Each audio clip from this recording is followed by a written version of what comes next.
नागपूरच्या भांडेवाडी परिसरामध्ये एका इमारतीच्या तळमजल्यावरती बिबट्या शिरलेला आहे आणि स्थानिकांनी या बिबट्याला बघितल्याच्या नंतर वन विभागाला कळवलंय।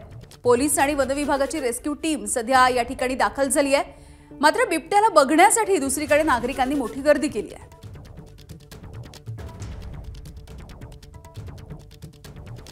तुषार कोळे आमचे प्रतिनिधी आपल्याला माहिती देतील। तुषार, कोणता हा नेमका परिसर आहे आणि रेस्क्यूचं सध्याची स्थिती काय आहे?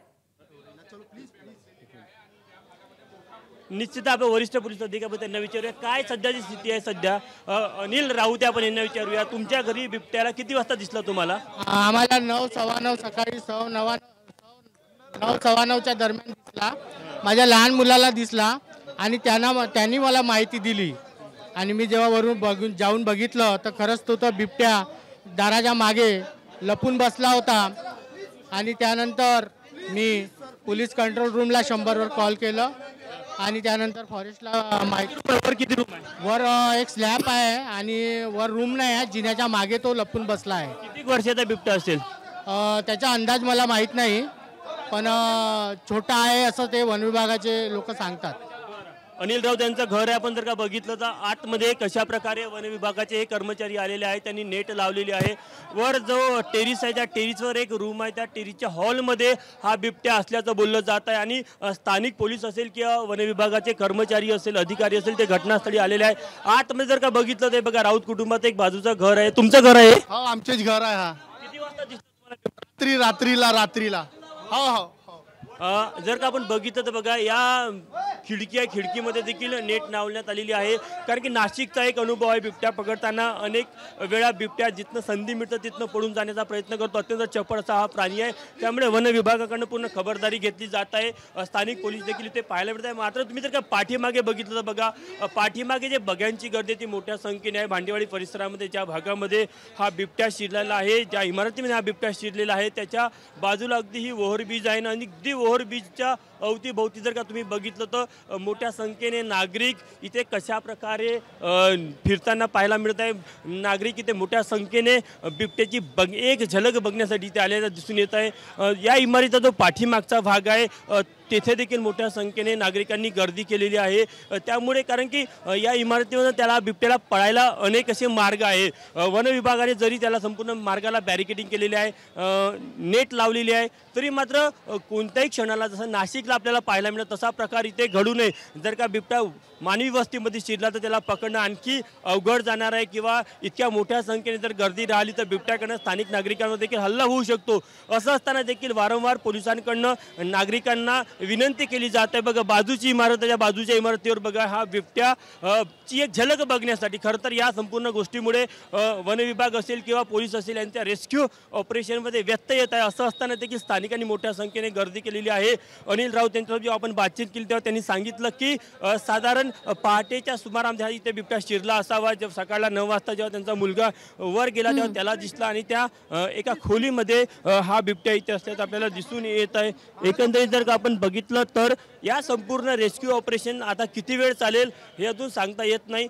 मात्र निश्चितच वन विभागाकडनं सर्व स्तरावरनं प्रयत्न केले जात आहे।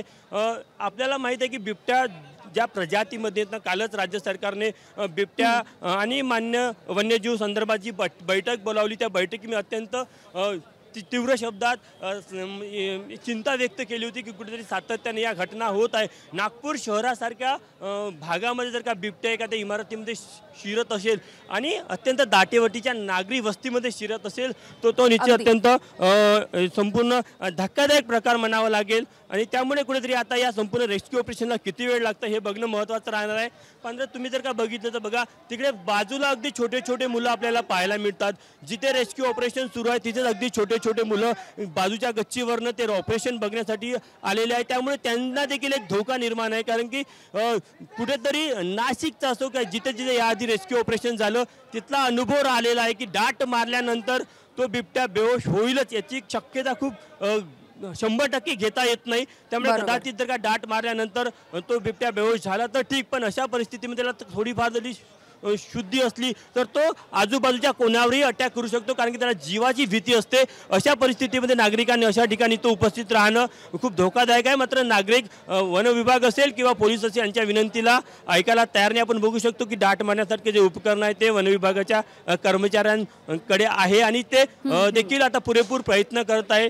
खरं तर बिबट्या ह्या ज्या प्रकारे इथे जी गर्दी आहे या गर्दीमुळे बिबट्या कुठेतरी घाबरलेला आहे. अशा परिस्थितीमध्ये बिबट्याकडनं खूप दाट शक्यता असते की जो त्याच्या नजरेस येतो, जो त्याच्या मार्गामध्ये येतो त्याच्यावर तो अटॅक करण्याची दाट शक्यता असते. अशा परिस्थितीमध्ये आता वन विभागापुढे देखील मोठं आव्हान राहणार आहे की या संपूर्ण रेस्क्यू ऑपरेशनला कशा प्रकारे राबवलं जायचं. कारण की या इमारतीच्या अवतीभोवती जर बघितलं तर पूर्ण मानवी वस्ती आहे. अत्यंत दाटीवाटीची ही भांडेवाडी परिसरातील नागरी वस्ती आहे आणि या वस्तीमध्ये जर का बिबट्या कुठे शिरला तर मग आणखी धोका उत्पन्न होऊ शकतो. त्याला परत रिस्क्यू करणं हे देखील तितकं धोकादायक असेल. सोबतच या वस्तीमध्ये राहणाऱ्या नागरिकांच्या जीवाला देखील धोका निर्माण होऊ शकतो.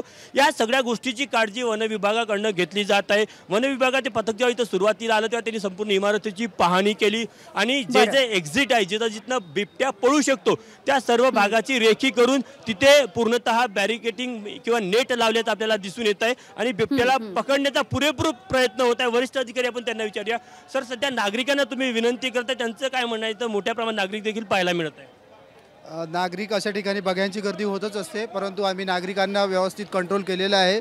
स्पॉटपासून नागरिकांना दूर केलेलं आहे, सुरक्षित ठिकाणी हलवलेलं आहे आणि आता फॉरेस्टचं रेस्क्यू ऑपरेशन सुरू आहे. साधारण जो बिबट्या वर आहे काय माहिती दिली स्थानिकांनी किंवा ज्यांचं घर होतं त्यांनी? वर कशा प्रकारची स्थिती आहे? वन विभागासाठी सोयीची स्थिती आहे का त्याला पकडणं? बरोबर, एका रूममध्ये बिबट्या असल्याची माहिती मिळाली होती सकाळी, त्यावरून सर्वजण या ठिकाणी आलेले आहे आणि वन विभाग त्यांच्या पद्धतीने काम करत आहे. बरं, पोलीस स्थानिक पोलिसांची मोठी टीम इथे लावण्यात आलेली आहे. ते जनरली लोकांना कशा प्रकारे त्यांची समजूत काढत? आता हे कुतूहलाची बाब असल्याने लोकांची गर्दी जमलेली आहे, परंतु आमच्याकडे पुरेसा स्टाफ आहे आणि आम्ही गर्दी कंट्रोल केलेली आहे. पुरेपूर खबरदारी घेतली जाते की तो आजूबाजूला मानवी किंवा वस्तीमध्ये काहीतरी इमारतीमध्ये शिरण्याची पूर्ण खबरदारी घेतली जाते? बरोबर, पूर्ण खबरदारी घेतलेली आहे. मानवी वस्तीत किंवा इतरत्र जाणार नाही याची आम्ही संपूर्ण खबरदारी घेतलेली आहे. बघितलं तर ही 2 माळ्याची इमारत आहे. 2 माळ्याच्या इमारतीमध्ये पहिल्या माळ्याचा जो हॉल आहे त्या हॉलमध्ये हा बिबट्या एका छोट्याशा खोलीमध्ये असल्याची माहिती पुढे आलेली आहे आणि त्या आधारावर मग वन विभागाने हे रेस्क्यू ऑपरेशन इथे राबवल्याचं दिसून येत आहे. मात्र धक्कादायक जर का तुम्ही अवतीभोवती बघा, म्हणजे महत्त्वाची गोष्ट की ते अवतीभोवती जर का बघितलं ना तर मोठ्या प्रमाणामध्ये इथे नागरिक आपल्याला पाहायला मिळत आहेत जे इथे कुठेतरी या संपूर्ण रेस्क्यू ऑपरेशनमध्ये व्यत्यय आणण्याचं काम करतात. आपण बघूया, महिला अधिकारी असेल पोलीस विभागाचे किंवा पोलीस विभागाचा स्टाफ असेल, वन विभागाचा स्टाफ असेल, हा पुरेपूर प्रयत्न करत आहे की त्यांच्या हातनं कोणती चूक होणार नाही. कारण की एक जरी चूक झाली तरी अत्यंत धोक्याचा हा प्रकार असेल, कारण की आजूबाजूला दाट मानवी वस्ती आहे. त्यामुळे कुठेतरी या संपूर्ण प्रकरणामध्ये वन विभाग देखील तितकीच काळजी घेत आहे. कारण की वन विभागाने जे काही एक्झिट आहे, ज्या ज्या ठिकाणावरनं हा बिबट्या पडून जाऊ शकतो अशा ज्या काही एक्झिट वरच्या हॉलमध्ये आहे, विशेष करून ज्या छोट्या खिडक्या आणि दार आहे त्याला पूर्णतः कव्हर केलेला आहे. मात्र आपण बघितलं होतं नाशिकच्या घटनेमधला तो एक अनुभव होता की नेट कव्हर केली असती तरी बिबट्याने नेटच्या बाजूने छोटीशी जी जागा होती तिथनं मार्ग शोधलेला होता. त्यामुळे बिबट्या या प्राण्याचा स्वभाव, त्याच्यामध्ये असणारी चपळाई या सगळ्या गोष्टीचा विचार करता वन विभागाचं हे रेस्क्यू ऑपरेशन आपल्याला इथे सुरू असल्याचं पाहायला मिळत आहे. आता सध्याच्या परिस्थितीमध्ये ज्यांचं घर आहे त्या घरातले नागरिक आपल्या घराच्या आतमध्ये आहे, आजूबाजूचे नागरिक देखील घराच्या आतमध्ये आहे, आजूबाजूचे नागरिक मोठ्या संख्येने गच्चीवर देखील पाहायला मिळतो. त्यामुळे बिबट्या हा जर का रेस्क्यू ऑपरेशन करताना त्यांनी जर काही निश्चितच कोणावर अटॅक करण्याचा प्रयत्न केला तर हा तितका धोकादायक राहू शकतो. तुम्ही बघा इथे पोलिसांनी जी बॅरिकेटिंग केलेली आहे, मात्र ती गर्दी आहे ती किती आपल्याला पाहायला मिळते. खाली रोडवर तर गर्दी आहे आणि या ओव्हरब्रिजवर देखील मोठ्या प्रमाणात लोक ह्या बिबट्याचं रेस्क्यू ऑपरेशन बघत आहे. प्रत्येक गच्चीवर लोक तुम्हाला इथे पाहायला मिळत आहे आणि ते एक प्रकारे एक हा जो इव्हेंट म्हणून त्याकडे बघत आहे. कारण की खरं तर रेस्क्यू ऑपरेशन आहे, नागरिकांनी सुरक्षित अंतरावर राहणं अपेक्षित आहे, स्वतःचा जीव धोक्यात न घालता प्रशासनाला सहकार्य करणं अपेक्षित आहे. मात्र इथे नागरिकांकडनं पाहिजे तसं सहकार्य होत नाही. मात्र वन विभागाने वन विभागाचं वाहन देखील आलेलं आपल्याला पाहायला मिळत आहे की वन विभागाचं जे वाहन आहे रेस्क्यू केल्यानंतर याला गोरेवाडा रेस्क्यू सेंटरला नेलं जाईल. तर हे वाहन आपल्याला पाहायला मिळत आहे. एकंदरीत जर बघितलं तर या वाहनामध्येच बिबट्याला केलं जाईल. बिबट्याचा आपल्याला पिंजरा पाहायला मिळतो आणि एकंदरीत जर का बघितलं तर या काय आहे म्हणजे या बिबट्या पिंजरा लावण्याची गरज पडेल का? हो पडन ना, त्याचीच आहे तो पिंजऱ्याचीच आहे. पिंजरा कुठे लावला जाणार आहे? पिंजरा समोर घेईन तो पोते, समोर घेईन त्याच्या इथपर्यंत, त्याच्यात आतमध्ये टाकून. बरं, एक मिनिट हे दारूकर थोडंसं आम्हाला बघू द्या आतमध्ये काय काय साहित्य आहे. कारण की बघा इथे नेट पण लावण्यात आलेली आहे आणि या नेटच्या माध्यमातून बिबट्याला जेरबंद करण्याचा प्रयत्न केला जाईल. सोबतच एक इथे जो भला मोठा पिंजरा देखील वन विभागाने आणलेला आहे आणि या पिंजऱ्यामध्ये त्या बिबट्याला नेलं जाईल. मात्र आपण जर का बघितलं तर एकंदरीतच या संपूर्ण रेस्क्यू ऑपरेशनमध्ये वन विभागाची जरी पूर्ण तयारी आपल्याला पाहायला मिळत असली तरी स्थानिकांचं मात्र पाहिजे तितकं सहकार्य मिळत नाही. हा देखील एक चिंतेचा विषय आहे. किती पिंजरे आणलेले आहे? एकच पिंजरा आहे? एकच पिंजरा. आता हा पिंजरा तिथे लावेल की त्याला तिथे जेरबंद करण्याचा प्रयत्न केला जाईल? त्याच्यानंतर तो इंजेक्शन देऊन त्याला अंदर दाट मारून त्याला बेहोश केलं जाईल, त्यानंतर पिंजऱ्यात टाकलं जाईल. पिंजऱ्यात टाका. मग कुठे नेलं जाईल? Gorewada rescue centre? हा तिथं जाईल, नाही तर मग टीटी सेंटरला. काय माहिती दिली त्यांनी इथे? माहिती तर नाही दिली.